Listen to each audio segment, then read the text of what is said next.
You're, I figured I kind of share this. It might be helpful for some of y'all. So that's a size 14 pair of Jordan 1s, right? And the biggest thing I like about this is the shape of the actual shoe. The shape of the toe box is real key to me. I like a nice, sleek toe box.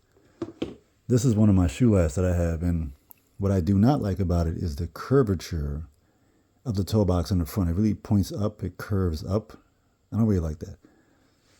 So my guy Bill with District Leather suggested something that him and his team are doing, which is pretty creative. It's a good little trick. So if you could find yourself some molding compounds, some foam expanding compounds that you pour part A and part B together, mix it up, and you pour it inside the actual shoe itself, it'll expand into this shape.